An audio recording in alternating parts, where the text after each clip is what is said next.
Hello viewers, under the course of Basic Psychological Processes, we are going to discuss now about perceptual constancy. I am Durgesh Nandini, teaching faculty at Center for Health Psychology.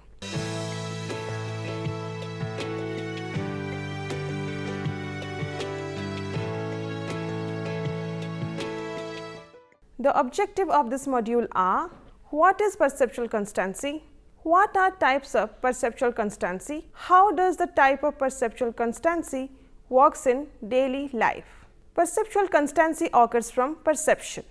Perception is the organization, identification and interpretation of sensory information in order to represent and understand the presented information or the environment. Perception is not only the passive receipt of these signals, but it is also shaped by recipient's learning, memory, expectations and attention.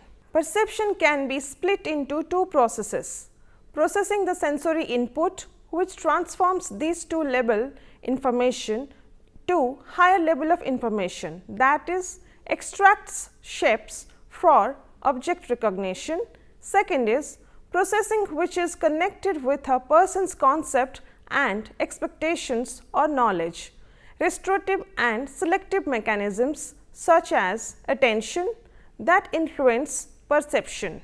The process of perception begins with an object in the real world, termed the distal stimulus or distal object. By means of light, sound or another physical process, the object stimulates the body's sensory organ. These sensory organs transform the input energy into neural activity, a process called transduction. This raw pattern of neural activity is called the proximal stimulus. These neural signals are transmitted to the brain and processed. The resulting mental recreation of the distal stimulus is the percept. Perceptual constancy occurs when our perception of an object remains the same even when our proximal sensation of the distal object changes. The physical characteristics of the external distal object are probably not changing. Perceptual constancy is the way our retina views objects. As we move around or go further away from an object, it looks as if it is shrinking and getting smaller, but we all know that it is not. It is all just the different images produced by our retina. But because we must be able to deal effectively with the external world, our perceptual system has mechanisms that adjust our perception of the proximal stimulus. Thus, the perception remains constant although the proximal sensation changes. The tendency of animals and humans to see familiar object as having standard shape, size, color or location regardless of changes in the angle of perspective, distance or lighting. Perceptual constancy is responsible for the ability to identify objects under a variety of conditions, which seems to be taken into account during a process of mental reconstitution of the known image. The impression tends to conform to the object rather than to the actual stimulus. We perceive objects as unchanging even though the stimuli we receive about those objects change, such as importance of experience and expectations, example, babies or pygmies. Perceptual constancy is having three types of constancy into it. First, size constancy, the tendency to see a figure as being the same size despite changes in its retinal size. Second, shape constancy, the tendency to see a form of unchanging despite changes in its retinal size. Third, lightness constancy, the tendency to see an object as being the same even under different light intensities. First, we will discuss about size constancy. Size constancy is a perception that an object maintains the same size despite changes in the size of the proximal stimulus. The size of an image on the retina depends directly on the distance of that object from the eye. The same object at two different distances projects different sized images on the retina. Some striking illusions can be achieved when our sensory and perceptual system are misled by the very same information that usually helps us to achieve size constancy. Here, two line segments that are of the same length appears to be a different length.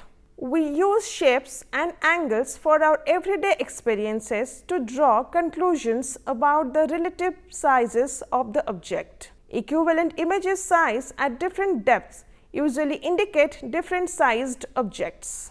An example of size constancy is Muller-Lyer illusion. Here, two line segments that are of the same length appear to be at different lengths. We use shapes and angles from our everyday experience to draw conclusions about the relative size of objects.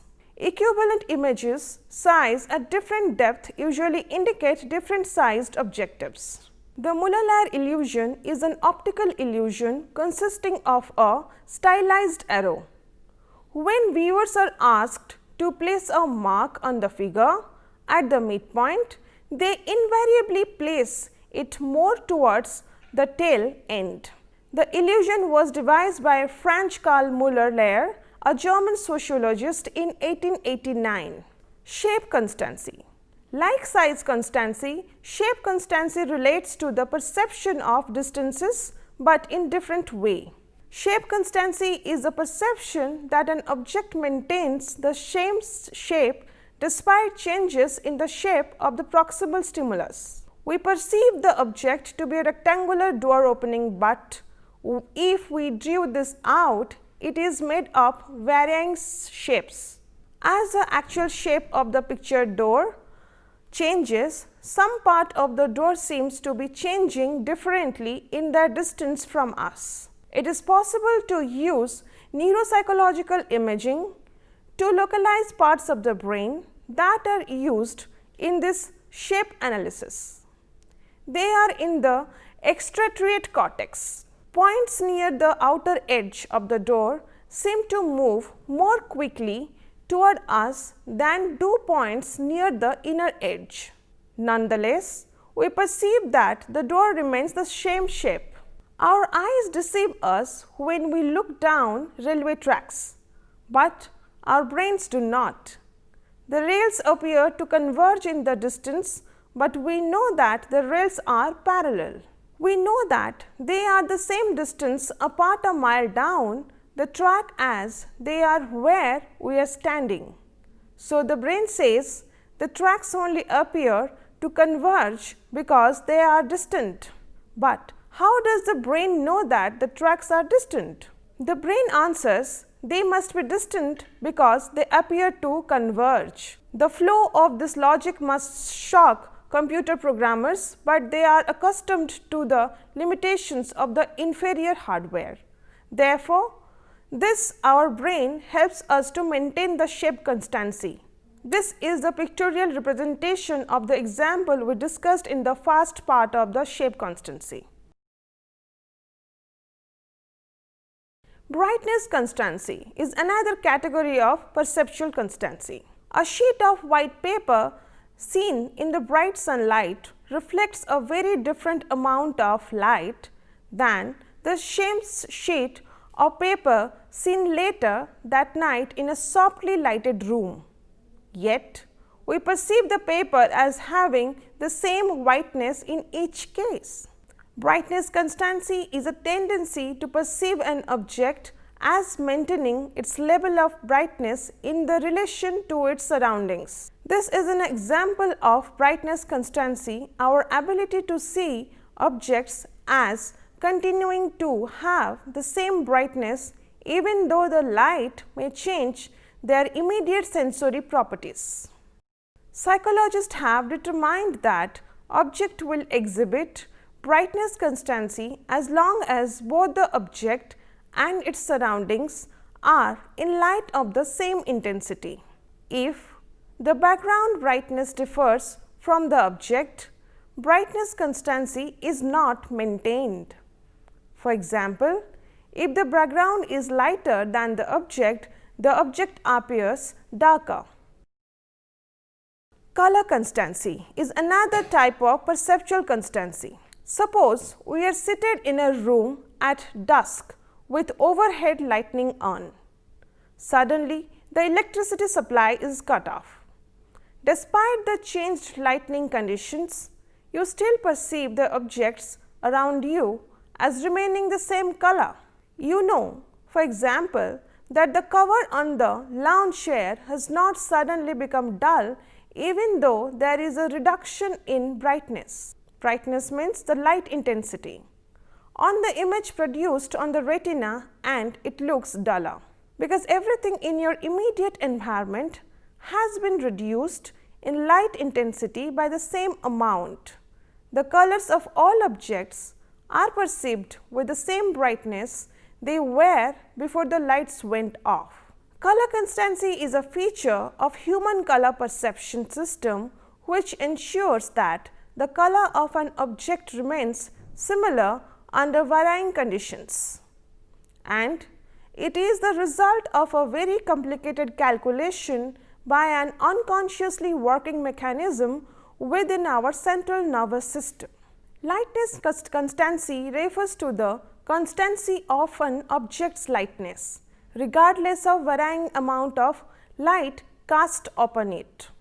We detect, in the context of an object's surroundings, the characteristics of the fixed physical property, and from there the lightness remains constant despite vast changes. Distance constancy refers to the relationship between apparent distance and physical distance. An illusion example of this would be the moon. When it is near to horizon, it is perceived as larger and or closer to earth than when it is above our heads.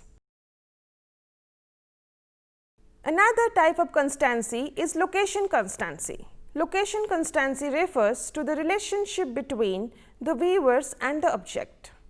A stationary object is perceived as remaining stationary despite the retina sensing the object changing as the viewer moves due to parallax. Location constancy is largely influenced by the context in which the object is found. An example of this would be looking at a parked car as you walk towards a building. The car is perceived as remaining stationary as you move forward. After discussing about the constancies, we are near to conclude the session. The perceptual system reacts differently to objects depending on how they contrast with other perceived items. Perceptual contrast occurs because perceptual systems tend to be responsive to magnitude differences as opposed to magnitudes themselves. There is a tendency maintained constancy of size, of color and of shape in the perception stimuli even though the stimuli have changed. Perception is the real cause of perceptual constancy. Thank you.